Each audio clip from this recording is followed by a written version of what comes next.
Welcome to a Week 4 recap episode of the Jets Life podcast. And through 4 weeks, I think the Jets have given us every bit of what the Jets Life really is. Coming out Week 1, game with a lot of hype, Jets coming out flat, unprepared, leaving a lot of questions rather than answers.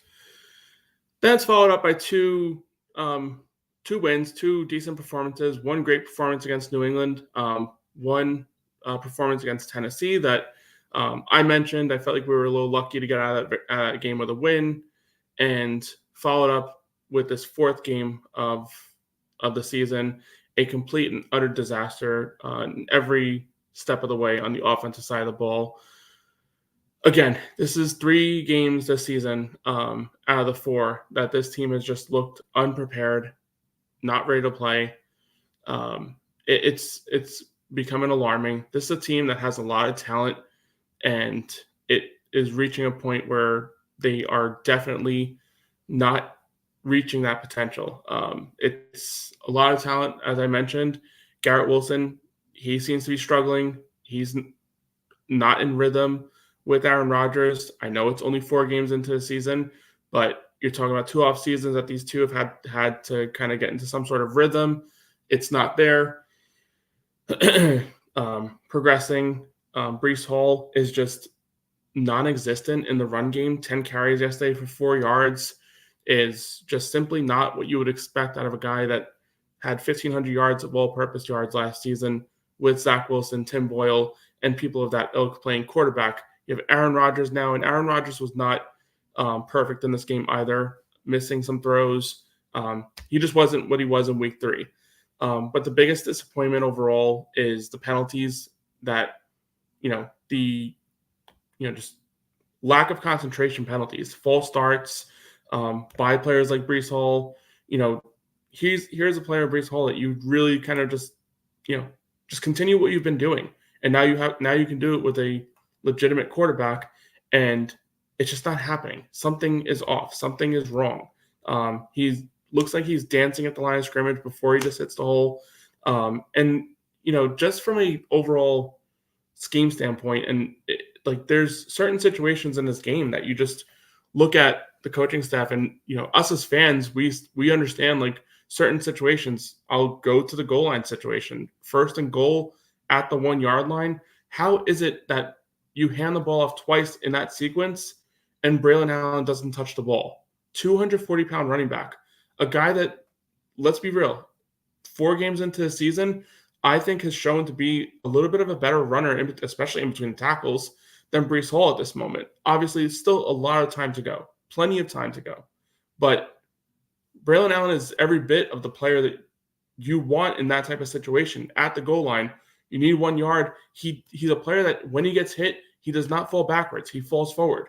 So worst case scenario, you're getting back to the line of scrimmage, and you can do it all over again. But instead, 1st and goal at the 1 yard line, and they end up going backwards and have to settle for a field goal. 1 of 3 field goals that they made, and obviously things progress into, what eventually turns out to be a game-winning field goal attempt that gets missed by Greg Zuerlein, a guy that since August has been struggling to hit these field goals.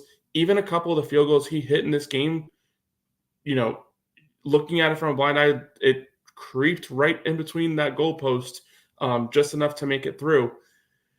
It's alarming. It's concerning. Everything about this is very, very concerning.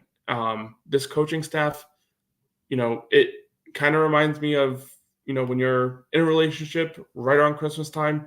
Nobody wants to dump someone right before Christmas. Nobody wants to dump her right before Valentine's Day. And the Jets are kind of stuck in that relationship with Robert Saleh, Nate Hackett, until after Valentine's Day, when it's quote unquote polite or the right timing to break things off. They're not going to cut Saleh. They're not going to fire him before the season ends. That's just, I don't see it unless things just go absolutely haywire. Could it happen if they lose the next 3 games? Potentially, maybe, but I still don't even think that's the case. Woody Johnson, out of the years he's on the team, the one consistency that he's had is he doesn't like to fire coaches middle of the season.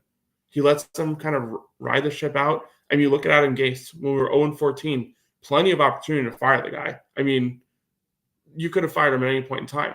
They let Adam Gase finish that tumultuous season at 2-14, and we expect in an all-in type of season that the Jets are just going to cut Robert Saleh.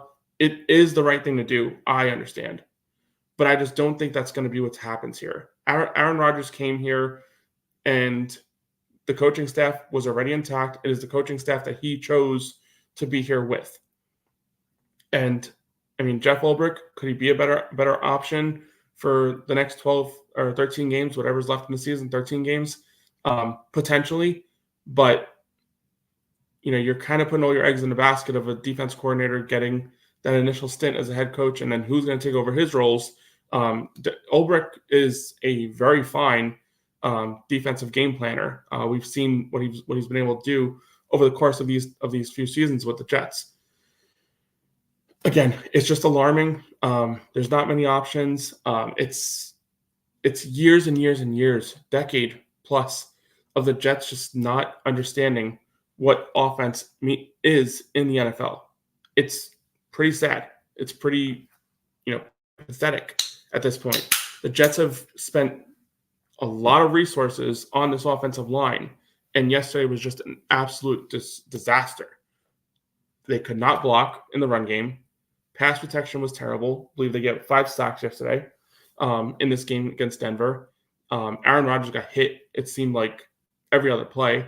The few awesome plays that Aaron Rodgers made, he had pressure right in his face and delivered a good ball. That was that one pass down the middle. I believe it was Lazard that made the catch.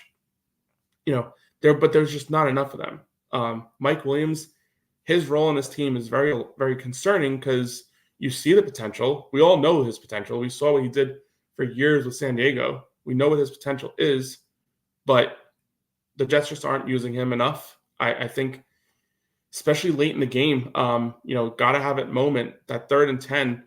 How is it possible, Mike Williams, you're the guy that you guys that we all claim to be a 70-30 type of receiver? Why is he not in the field? Why do you have 3 guys on one side of the field and Xavier Gibson being your sole guy on the other side of the field? That's the perfect situation to put Mike Williams on that side. Get a one-on-one with everybody else on the other side of the field. Throw it up there. Worst case scenario, the pressure comes in like it did on that play. It ended up resulting in a sack. Worst case scenario, the pressure comes in. You could throw it up and see what the hell happens. Interception, fine, whatever. It doesn't even matter at that point because it was 4th and 10. But the situational, they're just not situationally prepared. This coaching staff is in over their head. For us as a fan base who, myself included, believed that this team could have Super Bowl potential, that is out the door. There's going to come a point in the season, if the Jets make the playoffs, there's going to come a point in the season where they're just going to get out-coached. You think Andy Reid versus Robert Saleh is a good matchup from the sidelines? No, it's not. It's absolutely not a good matchup. Maybe Andy Reid versus Jeff Ulbrich is a pretty good matchup from a defensive standpoint, but what about on the other side of the ball? Nate Hackett versus Spagnuolo? Do you actually think that Nate Hackett can out-scheme a defensive coordinator of that caliber? We put a lot of faith in what Aaron Rodgers can do, and I still have a lot of faith in Aaron Rodgers. But Aaron Rodgers is not going to perform some huge miracle where he's 1, your quarterback, and 2, your offensive coordinator. It just doesn't work that way. There needs to be a starting point in whatever play call is coming in. There needs to be something of confusion for the defense. There's nothing. There's none of it. How is it that we have a receiver of Garrett Wilson's abilities and we have no idea how to get this guy the football? How is it that we have Breece Hall, a running back who had 1,500 yards all-purpose last season, and we can't get him the ball in space? Every aspect of the Jets right now is alarming on the offensive side of the ball. I have not touched the defense at all at this point.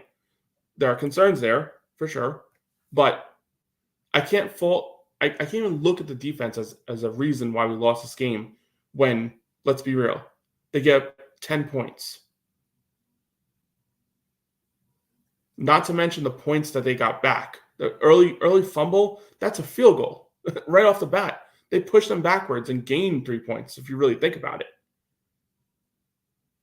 The turnover, the fumble, Quincy Williams was all over the field in this game. He's a menace. He's a player, and he's not to the caliber of Fred Warner, but he's right up there with, things progress, things continue. This defense finds a way to force some turnovers.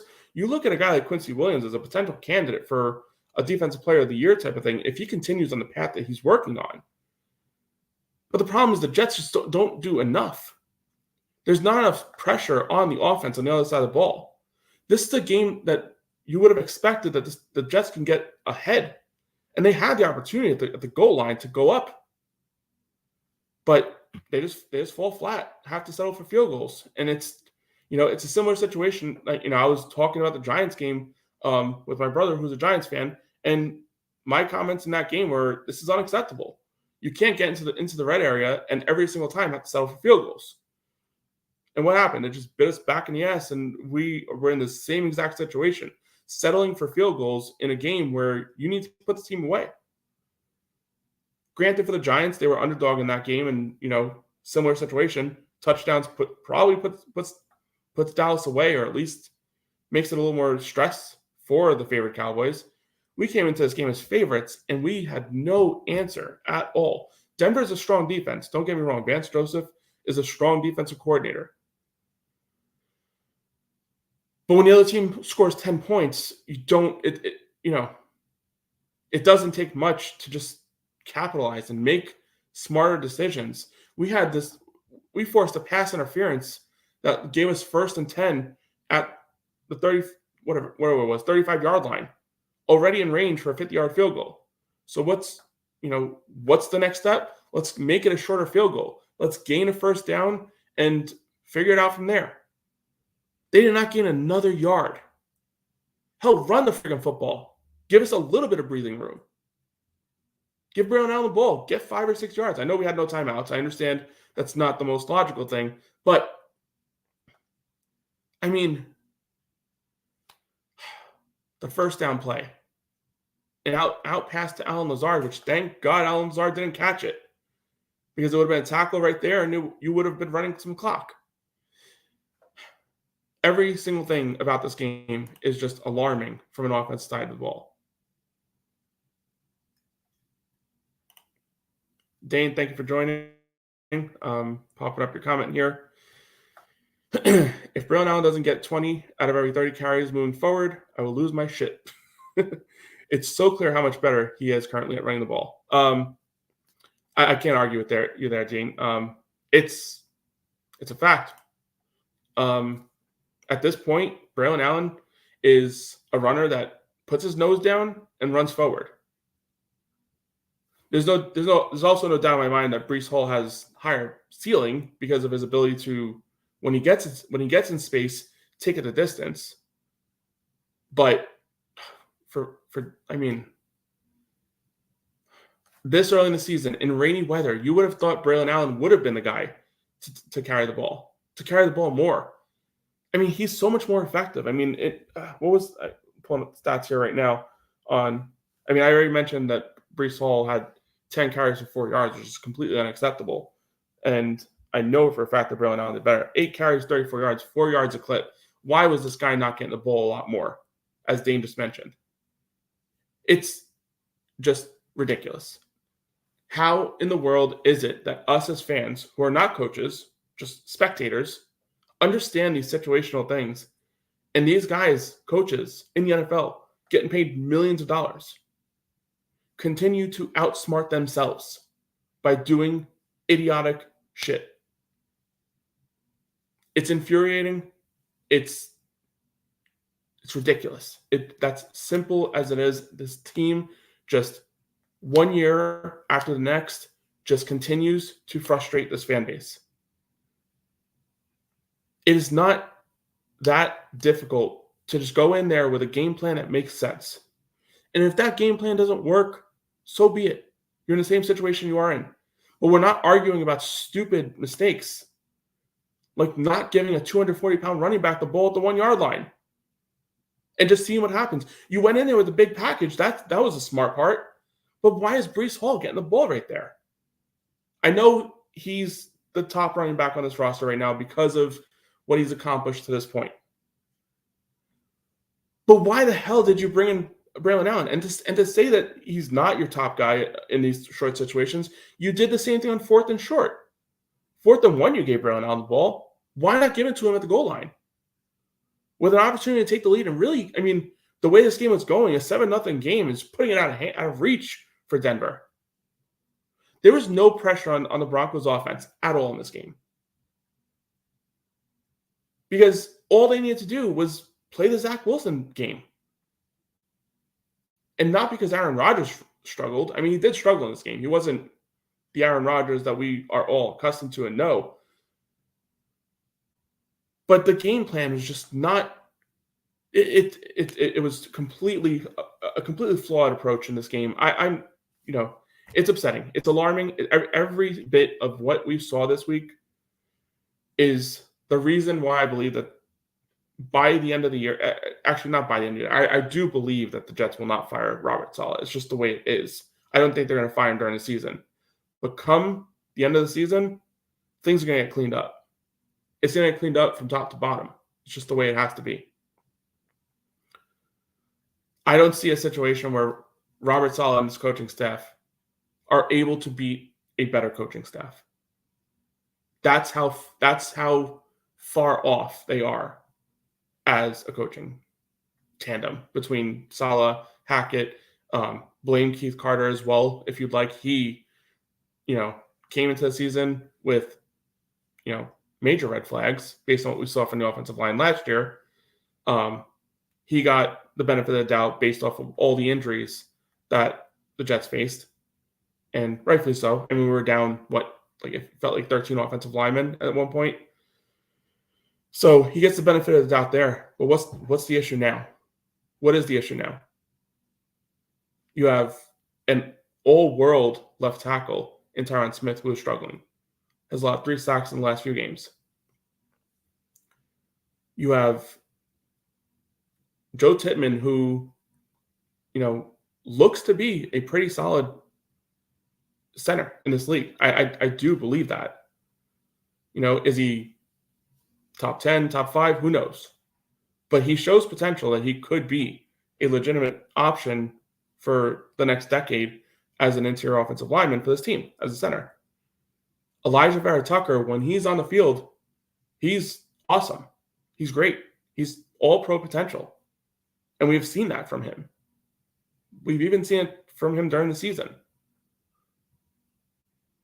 Right tackle, Morgan Moses, missed the game yesterday. You would consider that a weak spot. But I actually think Fashanu played a pretty decent game.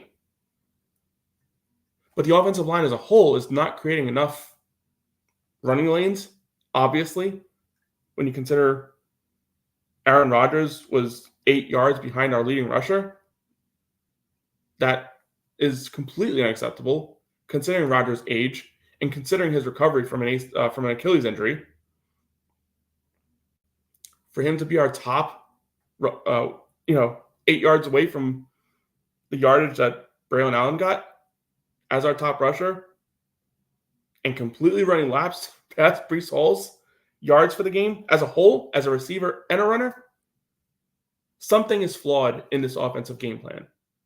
Something is flawed in this offensive coaching staff. And obviously there's a major flaw in the discipline for this team. 13 penalties for 90 yards. Full starts galore.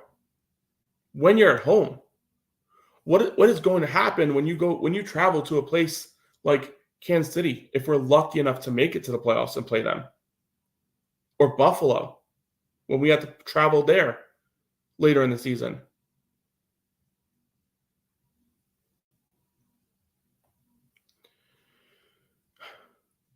All these false starts when we're at home, the crowd noise obviously has nothing to do with it.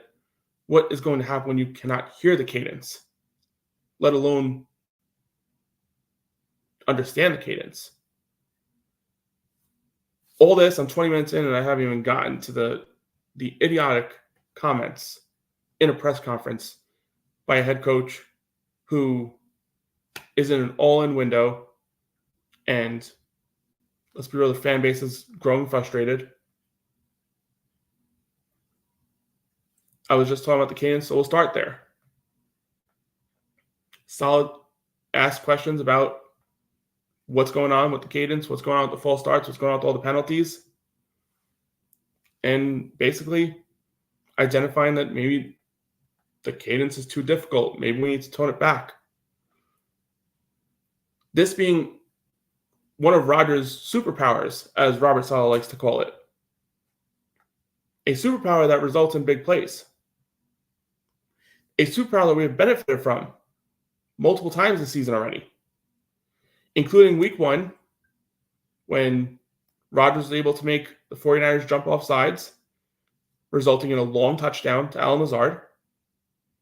And even in this last game, when it was a problem, let's not forget that deep shot to Garrett Wilson that probably should have been called out of bounds, but that was on a free play because of Aaron Rodgers' superpower to get the team to fall off sides.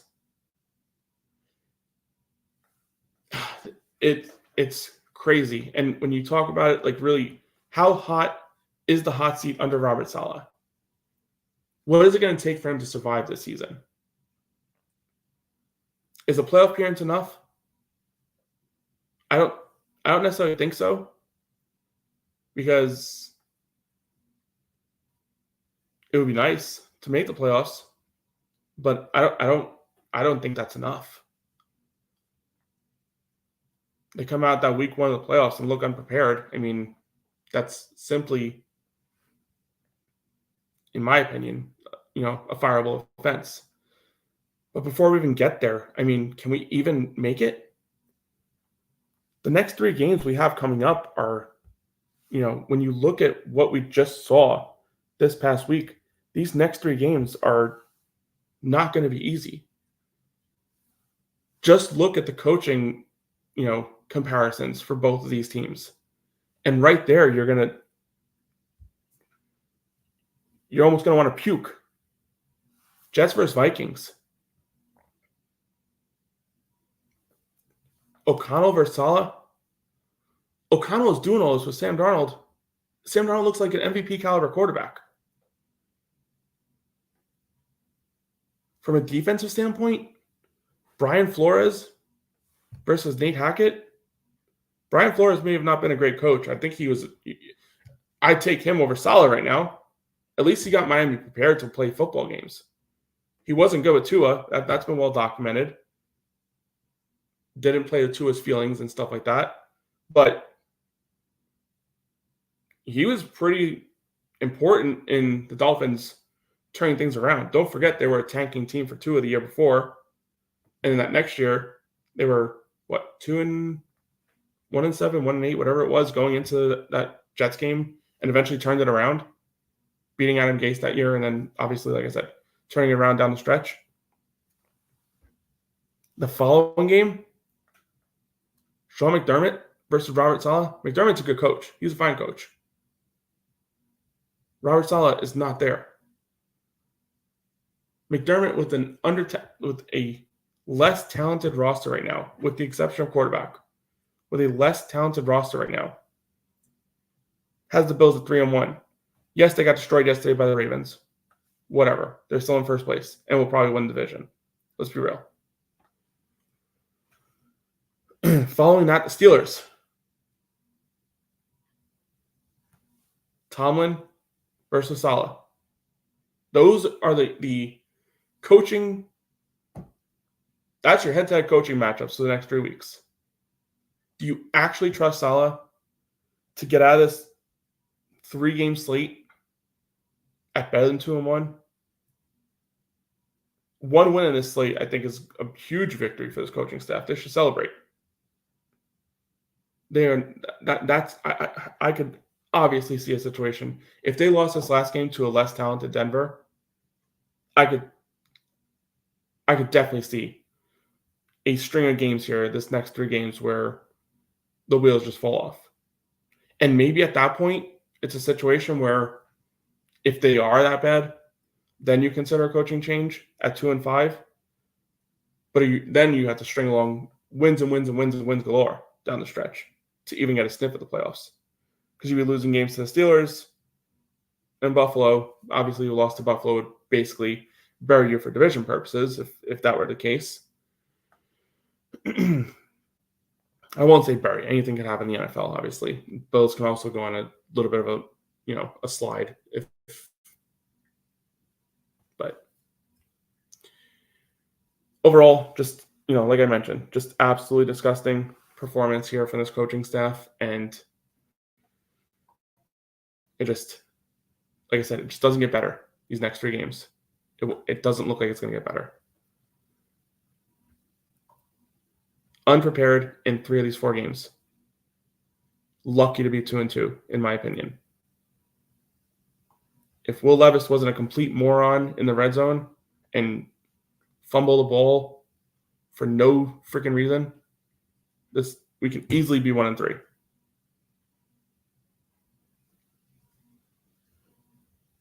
It's absolutely frustrating. It's reached the point where, it sucks. Like, I know it's only September. A lot of shit can change between now and the rest of the season. But I just don't think enough will change to instill confidence that this coaching staff will eventually figure it out. They haven't figured it out to this point. It just does not seem like this is a coaching staff that will figure it out. But with all that being said, we got 3 games coming up against better opponents. Maybe it's a situation where this team played down to its competition. Maybe it took a smack in the mouth like this to wake everyone in the building up. Last season was a season of excuses. Every single person in that building had an excuse for why things weren't working. And it was all pointed towards Zach Wilson. Not directly, but indirectly. We all understand. They were all in on the season because of Aaron Rodgers. Felt like he was the missing piece to a potential playoff run and hopefully more.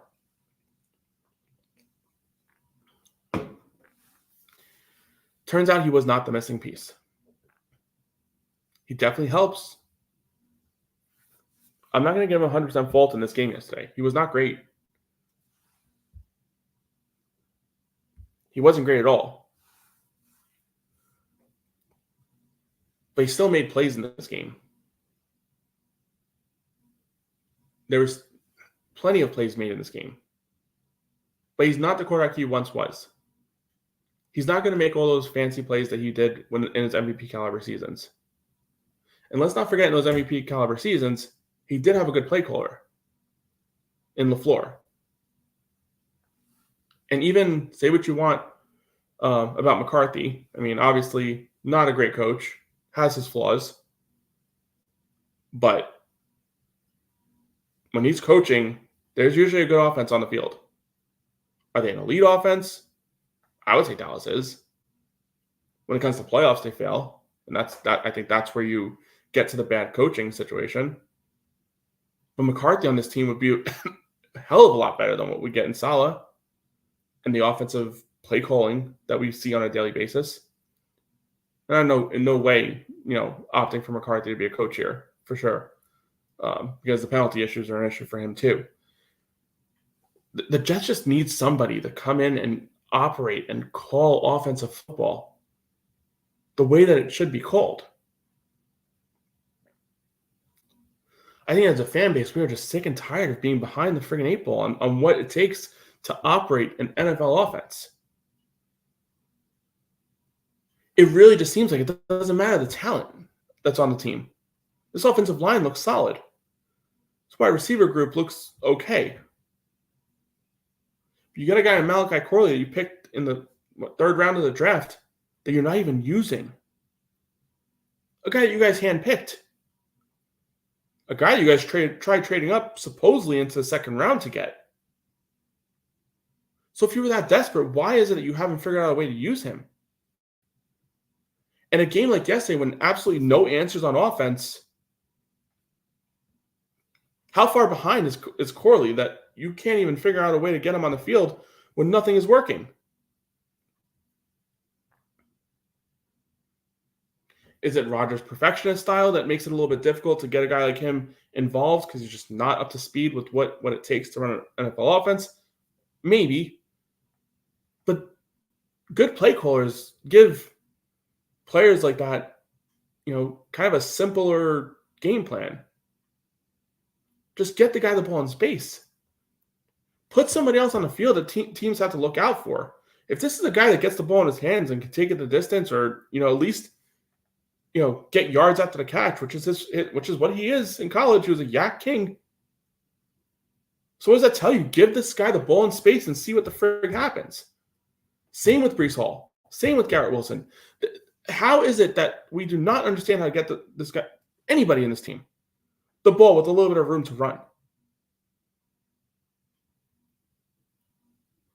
In today's NFL, when it's all about spacing, it's all about creating space for your playmakers. Why is it that teams like Los Angeles can do it with all their top receivers being injured? They can do it with Baker Mayfield coming in on 3 days of freaking notice. Don't forget that game on, what was it, Monday Night Football or Thursday Night Football game, whatever it was. On primetime coming in, leading a game-winning drive, operating an offense. And I know Baker Mayfield's turning it around with his career, but at that point in time, his confidence was a little shot. He had some issues. But yeah, comes in middle of the week, takes over an NFL offense, wins a game. But no, the Jets cannot figure out a way to get any of their playmakers the ball in space. I mean, you look at the plays downfield. I mean, Mike Williams, couple opportunities downfield, covered. But again, he's a 50-50 winner. He wins 50-50 balls. Brought him down. Fine. Why is that not more involved? If you can't figure out a way to get guys the ball in space, figure out a way to get a guy that can win those 50-50 balls down the field. It happened a few times in this game. Why is it not happening more? And why is this guy off the field in critical situations, 3rd and 10, 4th and 10, when you're down, need a field goal, need to get down there? It's concerning. I understand Mike Williams coming back from an injury, but this season, I understand you look at the playoff standings right now, things look okay, we're 5 seed, blah, blah, blah, but this can easily fall apart these next 3 games. Unless something friggin' happens drastically at this coaching staff. They need to wake up. They're not going to get fired. I understand that. That's not even a topic for conversation. It could happen if things fall off. I understand that. I just don't think it's going to reach that point. I think we are kind of stuck with this coaching staff until the season ends. I think that's just the way it is. It's what we've seen out of Woody Johnson and his decision-making since being here. He does not fire his coaches until after the season. Again, I refer back to Gase. 0-14, there were many opportunities where you could say, fire this guy. And he didn't. Todd Bowles, in his last season with the team, they were getting blown out all the time. The guy just seemed like he simply gave up at points. Punting the ball in the fourth quarter when we were down like 2 scores with no interest in trying to go for it.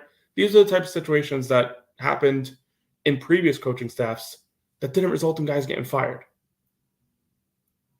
So why do we expect in a year where everything was being looked at as this is the year, this is the year, this is the year. We finally got Rodgers. He's here. Last year was kind of a mulligan because Rodgers got injured. It wasn't Saleh's fault. What can this guy do with a good offense and an offense that gives him a lead? What can his defense be? What can it become? All of that is fine and dandy. But if you cannot trust your offensive coordinator to call a solid offensive game plan, none of that shit matters. And we learned that yesterday. It does not matter. Take every single game, and if there is a strong defensive coordinator on the other side of the field, this team will likely struggle because Nate Hackett is not going to out-scheme a strong defensive coordinator. Rodgers might take advantage of opportunities. Last week against Patriots was a situation, an inexperienced coaching staff. Rodgers was able to take advantage of that and operate and control the game the entire way. But you're not going to win many games with that philosophy.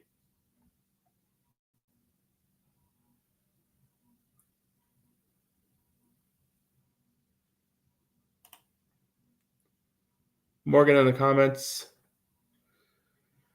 Defense was too strong. Nothing the Jets could do.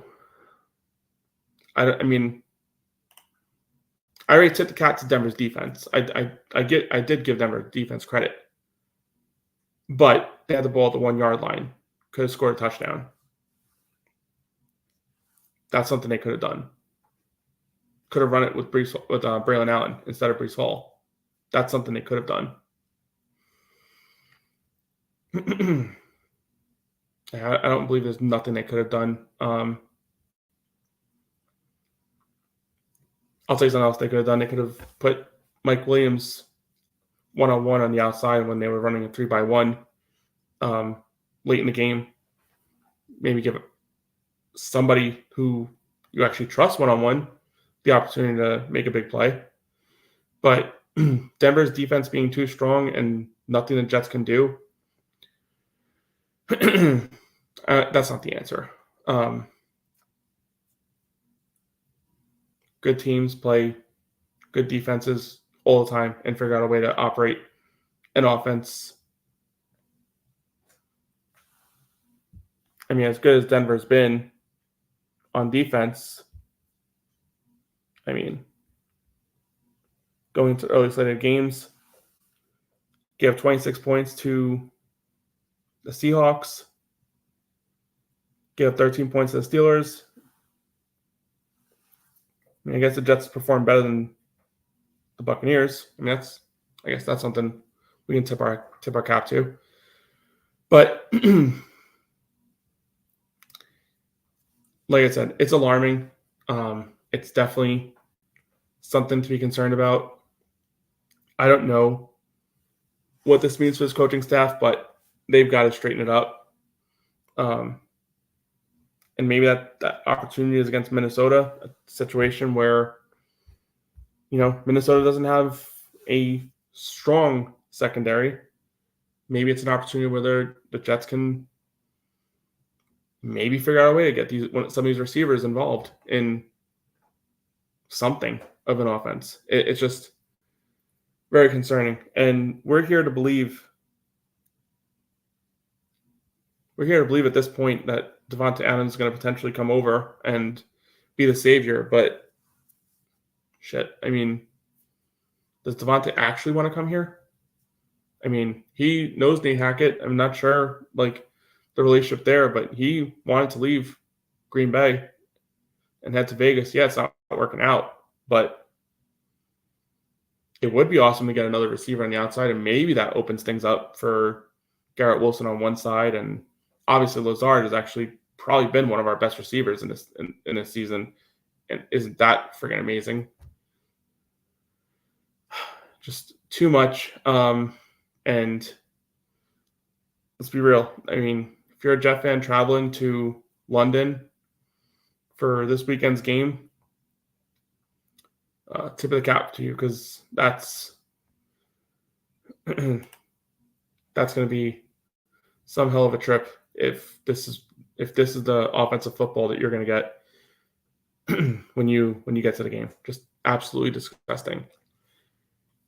Anyway, kind of done with the offensive side of the ball. Anybody's in the comments, happy to reply to any of your thoughts. But let's switch over to the defense side of the ball and just give some credit to this team. and namely to Quincy Williams. 7 tackles in this game, and I feel like every single one of those hits, I felt it through the TV. I mean, he was that strong in this game. Obviously forced a fumble. Tyler Bay leaving the game with an injury. Hopefully he's all right.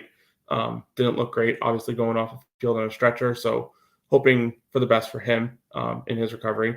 Michael Carter recovering the fumble, obviously. And this led to a field goal. One of our few points in this game, obviously started by Quincy Williams, who I mentioned earlier. I mean, he's off to an outstanding start to the season. Every single game, he is all over the field. He's probably been our best player on the team, and I think that's probably putting it lightly. He's just everywhere, and like I said, one of the lone bright spots of this game is the play of the defense. But again, comes down to coaching, and could we have put this game away? Why the heck on third down in the red area is Sutton wide open? The only threat from a receiver standpoint is wide open in the back of the end zone with nobody near him. Why did you draft Sauce Gardner 4th overall if you're just simply not going to put him on the other team's best receiver in critical situations? Why? What's the point?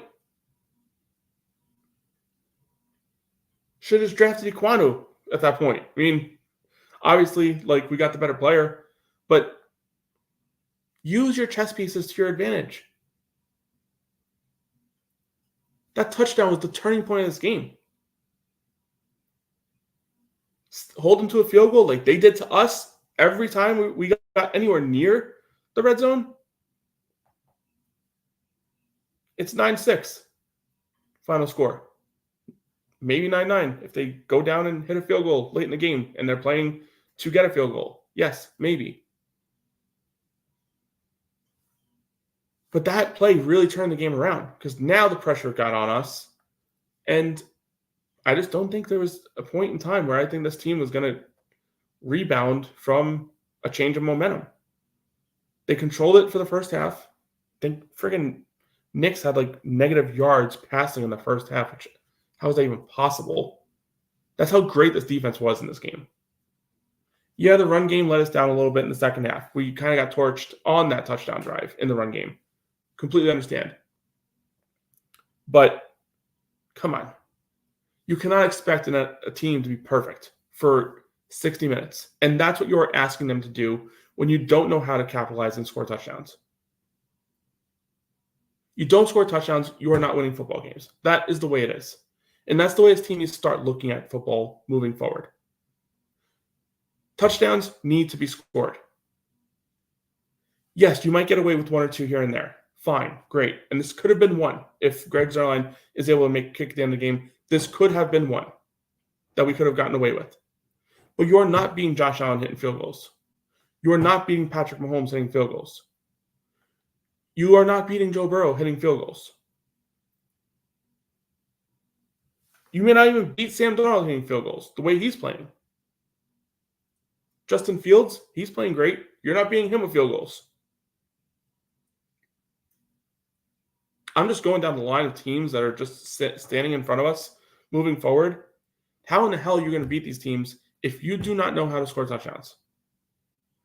Every single one of these teams is going to look at what happened this week, and they're going to build that into their game plan. They're going to build that into, this is how we stop this team. The skill players may not be as good as what Denver offered on defense, but whatever happened in that game plan obviously was too much for the Jets to overcome and too much for them to make adjustments to fix. 6 points in the first half, 3 points in the second half. It went backwards. And not to mention, too, I mean, I'm just kind of going at it a little bit more here. Why, at the end of the first half, are we I know it was third and long, third and 16 or whatever it was. Why are we running the ball right there? What is that doing? You're settling for points. Yes, I understand. But why not even give like a look of a pass? Again, talking about Mike Williams here, a 50-50 ball kind of guy. Why not just line up and figure out this is a play that you can throw it up there and maybe he comes down with the football. And guess what? That's called a touchdown. I know you guys don't understand what that means. It is what happens when you catch the ball or run the ball in this huge rectangle at the end of the field. In between the white lines, that's what a touchdown is. Why not just try and throw it up there? Obviously an interception can happen. I understand what's the worst that can happen. But shit, throw the ball up there. It gets intercepted. Ah, shit. Instead, you settle for a field goal that means nothing because you end up losing the game because just no risk taken. You tried going for on 4th and 1, but a false start.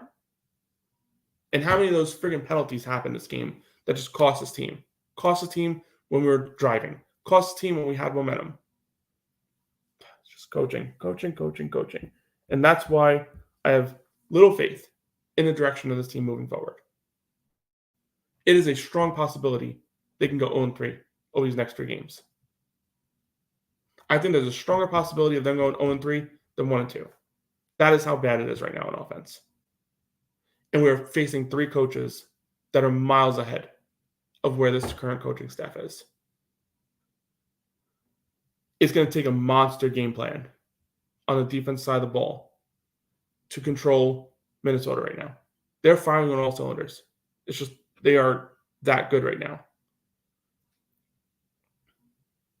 They're a little susceptible on defense. We will give them that. But damn, that's Brian Flores. He's going to come with a good game plan. I can tell you that right now. He's going to come with a good game plan against us. And can Nate Hackett make the necessary adjustments? Do you trust Nate Hackett to make necessary adjustments on a Sunday with 7 days to prepare? Because you know he didn't have it with 10 days to prepare. That's very apparent. 10 days to prepare for this game. 10 days. And they had absolutely nothing. Almost like they didn't even know the Denver Broncos were a team in the NFL. That's how bad this looked from an offensive side of the ball. 10 days to prepare, and you had absolutely nothing. You could not figure out a way to get Garrett Wilson the ball in space. You could not figure out a way to get Breece Hall the ball in space. You cannot figure out that when it's 3rd and 1 or first and goal at the 1 yard line, that maybe the better option to run the ball with is a 240-pound running back. That was not in your thought process at all, apparently. A week to prepare for Minnesota, a team that is stronger than you. From the offense side of the ball, against a defense coordinator who is much better than Nate Hackett. What happens?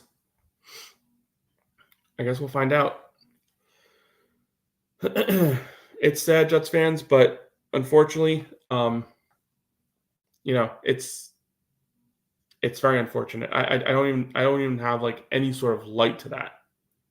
The one thing I'll say is the defense is still great, and that's really all we can ask for. The defense is still great. We're still going to win games this season. But it's going to be difficult. It is not going to be maybe as fun or as easy. I wouldn't say easy because I never thought it was going to be easy. I just had belief. I had belief that this team could win 12 games. I even thought we could win 13 games, to be honest with you. I think that, I'm not saying the ship has sailed. They can go, obviously 11-2 and get to that number. But I did believe 13 wins was possible this year. Going into the year, that was actually a belief that I had. Because I thought they had the offensive players. I thought they had the talent on offensive line. And I still do think the talent's there. It's not like this team just forgot how to play football. I don't think that's the case. I just think they're not being challenged enough. They're not being held accountable enough. The words of this coaching staff at the podium post game, there's too much kumbaya, too much making these players have to feel good about themselves. And I don't want Salah to be there and say this guy's an asshole, this guy's stupid, he false start. What the hell is Brees Hall doing? He's a moron. 2 false starts. What the hell is he doing? Garrett Wilson's an idiot. What's he doing? Not looking at the ball down the field. None of this shit is what I'm expecting, like him to say. But I almost feel like this coaching staff is just so scared of hurting like the players' feelings that they're not just being transparent. Transparency, that's what these guys need. A little bit of transparency. Maybe explain to these players, like, hey, like, and I'm not saying it's not happening behind closed doors, but sometimes you do need to be that guy at the podium and just make it seem like you understand what's going on and what needs to happen. Changing the cadence is not the issue. That just shows ignorance and reactionary garbage. The cadence is not the issue. The cadence actually worked throughout the duration of the season so far. Through 3 games, like there's been plenty of instances where Rodgers has used his cadence to get the defense to do something and makes a change at the line of scrimmage, and it works out. The cadence, like I mentioned earlier, worked in week 1, led to a touchdown on a free play. The cadence worked this week. It led to a big play down the sideline to Garrett Wilson. So you can't sit here and say it's not working and it's a problem. It's not the problem. The problem is that these players just aren't understanding it and just are undisciplined and are making mistakes that you as a coach need to get on them for and correct. I do understand that he made that they had the morning press conference, the morning after, whatever the heck you want to call it, with Salah, and he kind of did dial back on the whole cadence being an issue thing, and we're not going to change it, so on and so forth. Because I think he got to the point where he understood how dumb that response was. And that's the problem with this coach. He speaks too much dumb. He has too much of these like motivational quotes, which I think are cool sometimes. But it's time to start fucking playing for real. Sorry for the language. This is frustrating. It's time to be real. Robert Saleh, you have 13 games to figure out what the hell you want to be. Do you want to be the coach that comes in every single week unprepared against teams you should beat, coming in and just playing flat? It happened week 1 and we blamed Rust. Happened week 2, we still blame Rust. What, week 4, the 10 days rest, I guess Rust again? Is that what we're going to say every single time that this team is not prepared? This week we're going to blame the flight to friggin' London. There's going to be an excuse because that is what this team has become. A team of excuses. That's what they are. There's an excuse for everything with this team sometimes. Last season was the biggest excuse of all. And they have all adapted to that is the norm. Even some of these players post-game. Like Brees Hall is not having it right now. It's not working right now. And I don't know what it is. I wish I did. Yesterday's game, listen, again, huge credit to Denver's defense. I understand. They bottled things up at the line of scrimmage. But flank him out there. Like, make him a receiver. Like, do something with this offense. Do something creative. I see no creativity. There's no motion. There's no, like, screenplay. What the heck? How is that? Did we even run a single screen pass yesterday? I don't think so. There were plenty of situations I felt in this game where the defensive backs were lined off. And,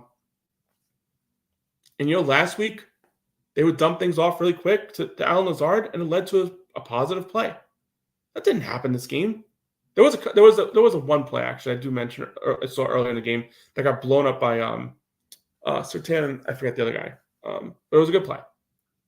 But I feel like that wasn't really a play to do it on, because I mean it just seemed like the defensive backs were playing up closer than what we saw last week off coverage. It's just, I mean, you can go down the line, and I haven't watched the All 22 just yet. I'm just going based off of what I saw in yesterday's game, and what I saw in yesterday's game was plenty. That we're just not there as a coaching staff from a preparation standpoint. I just don't know that we're going to out-scheme another team from the offense side of the ball. There's going to come a game where, we blow up like we did against the Patriots. Understand, we have Aaron Rodgers. I do get that.